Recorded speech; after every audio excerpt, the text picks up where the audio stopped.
UP के बलिया जिले के कई गांव बाढ़ की चपेट में हैं। शुक्रवार को मुख्यमंत्री योगी आदित्यनाथ ने बाढ़ग्रस्त क्षेत्रों का दौरा किया।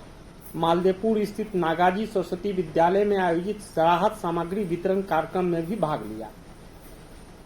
उन्होंने कहा कि पूरे उत्तर प्रदेश में बाढ़ से 24 जनपद की 600 से अधिक आबादी वाले गांव प्रभावित हैं। बलिया में भी 34 गांवों की 1.25 लाख से ज्यादा आबादी प्रभावित है। बाढ़ प्रभावितों को पीएम गरीब कल्याण अन्न योजना के तहत नियमित राशन वितरण किया जा रहा है। जनप्रतिनिधियों के माध्यम से भी युद्ध स्तर पर राहत सामग्री का वितरण किया जा रहा है।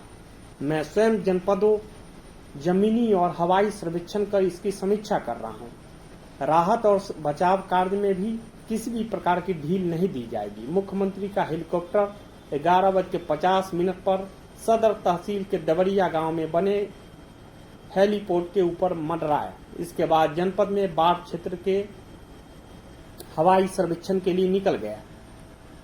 बाढ़ के हालात का जायजा लेने के बाद 12:33 पर उनका हेलीकॉप्टर वापस हेलीपैड पर पहुंच गया। यहां से 12:42 पर मालदेपुर स्थित नागाजी सरस्वती विद्या मंदिर राहत सामग्री वितरण के मुख्य कार्यक्रम स्थल पर पहुंचे। यहां प्रशासन की ओर से चिन्हित किए गए 50 लोगों को राहत सामग्री के पैकेट बांटे गए। इसके बाद अधिकारियों और जनप्रतिनिधियों के साथ राहत और बचाव कार्यों की समीक्षा 1:20 पर की गई।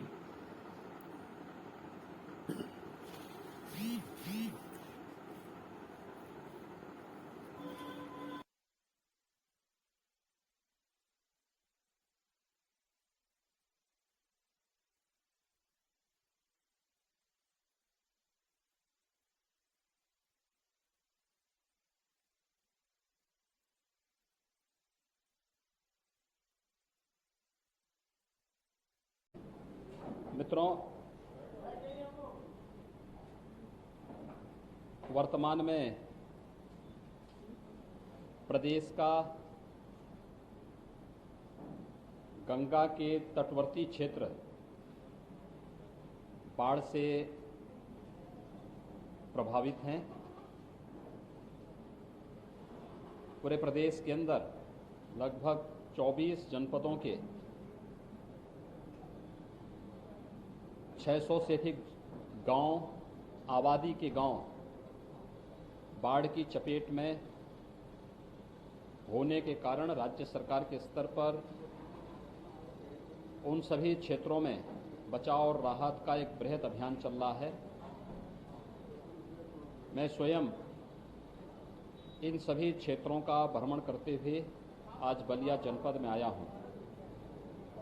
मैंने अभी तक इटावा, औरैया, जालौन, हमीरपुर, वाराणसी, गाजीपुर, बलिया इन सभी जनपदों का जमीन से भी और हवाई सर्वेक्षण भी करते हुए राहत कार्यों की और बाढ़ से बचाव के लिए किए जा रहे कार्यों की समीक्षा की है, उसका निरीक्षण भी किया है। कल वाराणसी में मैंने मिर्जापुर, भदोई, चंदौली जनपदों की भी समीक्षा की है।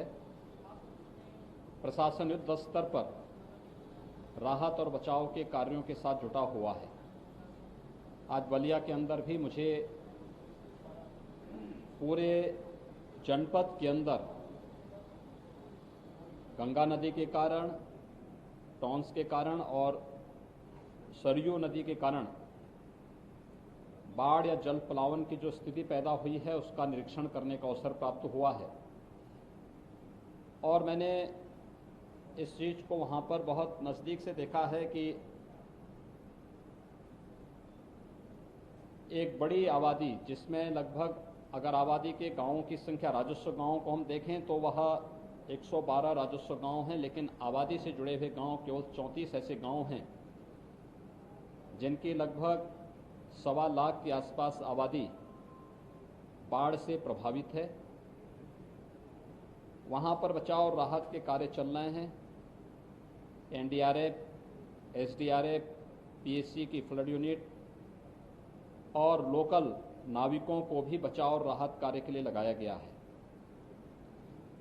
प्रदेश सरकार के द्वारा पहले से ही प्रधानमंत्री गरीब कल्याण अन्न योजना का खाद्यान्न और राज्य सरकार के स्तर पर भी प्रदेश के अंदर 15 करोड़ लोगों को यह सुविधा उपलब्ध कराई जा रही है। लेकिन इस सब के बावजूद पीड़ित परिवारों के लिए पर्याप्त मात्रा में खाद्यान्न जनप्रतिनिधियों के मार्गदर्शन में हर एक जनपद में पर्याप्त मात्रा में उपलब्ध कराया गया है। हर बाढ़ पीड़ित व्यक्ति को 10 किलो चावल, 10 किलो आटा, 10 किलो आलू, 10 किलो सूखा चना, भूजा, लाई, इसके अलावा मिर्च मसाले, नमक, मोमबत्ती, और प्रयास किया जा रहा है कि प्रभावित क्षेत्रों में केरोसिन की भी उपलब्धता हो सके। जहां पर केरोसिन उपलब्ध नहीं हो पा रहा है, प्रशासन से इसके बारे में कहा गया कि वहां पे पेट्रोमैक्स की व्यवस्था या फिर जनरेटर की व्यवस्था विद्युत आपूर्ति की दृष्टि से और सुरक्षा की दृष्टि से भी करें। राहत शिविरों में जहां पर पानी घुस चुका है, वहां पर जो लोग सड़कों के किनारे जहां तहां रह रहे हैं, उन्हें सुरक्षित राहत शिविरों तक पहुंचाने, कम्युनिटी किचन के माध्यम से उन्हें फूड पैकेट या अच्छा भोजन, ताज़ा भोजन उपलब्ध करवाने की व्यवस्था सुनिश्चित करें।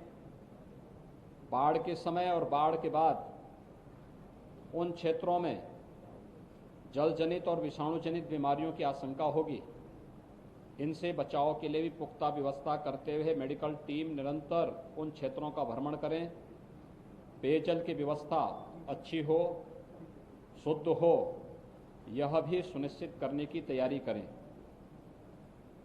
इसके साथ ही यह भी प्रशासन को निर्देश दिए जा रहे हैं कि छोटी और मझोली नाव नदी के करंट के उसमें न आने पाए, नदी की धारा में ये न चलें। एनडीआरएफ, एसडीआरएफ या पीएससी की स्टीमर या बड़ी नौकाओं के माध्यम से ही सवारियां जाएं।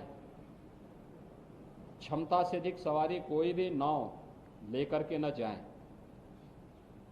सुरक्षा की पुख्ता व्यवस्था करें, खासतौर पर राहत शिविरों में जहां पर महिलाएं और बालिकाएं रह रही हैं, उन्हें वहां पर एक सुरक्षित माहौल देने के लिए महिला आरक्षियों की व्यवस्था सुनिश्चित करने के लिए भी स्पष्ट निर्देश दिए गए हैं।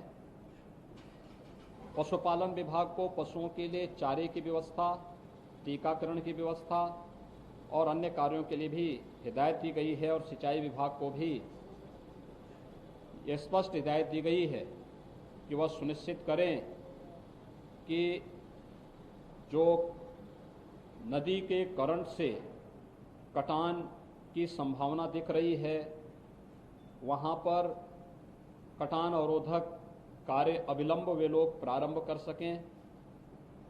हर हाल में जनधन की हानि को रोकना है और लोगों को अधिक से अधिक राहत प्रदान करना है। जनप्रतिनिधियों के मार्गदर्शन और उनके सहयोग से जनपद में राहत के कार्य और बचाव के कार्य युद्ध स्तर पर चल रहे हैं। बेहतर तरीके से इसे आगे बढ़ाने का कार्य किया जा रहा है। अभी आशंका बनी रहेगी तो उन सभी आशंकाओं को आगे बढ़ाने के लिए भी, आगे उन सभी को निर्मूल साबित करने के लिए प्रशासन को सचेत रह करके, सक्रिय रह करके बचाव और राहत कार्यों को निरंतर आगे बढ़ाने के लिए हर बाढ़ प्रभावित गांव में नोडल अधिकारी की तैनाती, निगरानी समितियों से उनका बेहतर समन्वय, हर जिले में कंट्रोल रूम के माध्यम से निरंतर इनके साथ संवाद की बेहतर कार्रवाई को आगे बढ़ाने के लिए निर्देश दिए गए हैं। जनपद बलिया ने कोरोना महामारी पर बेहतर तरीके से नियंत्रण प्राप्त किया है। आज यहां पर कोरोना पॉजिटिव का एक भी केस नहीं। यहां पर ऑक्सीजन की आपूर्ति में और ऑक्सीजन में आत्मनिर्भरता के लिए जो प्रयास प्रारंभ हुए हैं वह एक सराहनीय प्रयास हैं। और थर्ड वेव की जो आशंका व्यक्त की जा रही है, पीको निको के निर्माण की कार्रवाई भी युद्ध स्तर पर यहाँ पर चल रही है। बहुत शीघ्र यहाँ पर उससे संबंधित उपकरण और इक्विपमेंट आ जाएंगे, तो स्वाभाविक रूप से वैक्सीनेशन के कार्यक्रम को तेजी के साथ आगे बढ़ाना और सभी संबंधित को इसके साथ जोड़ने की कार्रवाई युद्ध स्तर पर चल रही है। हमें विश्वास है कि कोरोना महामारी के साथ साथ इस आपदा पर भी नियंत्रण प्राप्त करने में यहाँ के जनप्रतिनिधि, यहाँ का प्रशासन और राहत कार्य से जुड़े हुए सभी लोग बहुत शीघ्र इस पर नियंत्रण प्राप्त करेंगे। यहाँ पर बचाव और राहत कार्य युद्ध स्तर पर चल रहा है और मैं विश्वास के साथ कह सकता हूँ कि इसके बेहतर परिणाम और जनता को अधिक से अधिक राहत देने में लोग सफल होंगे, शीघ्र सफल होंगे। धन्यवाद।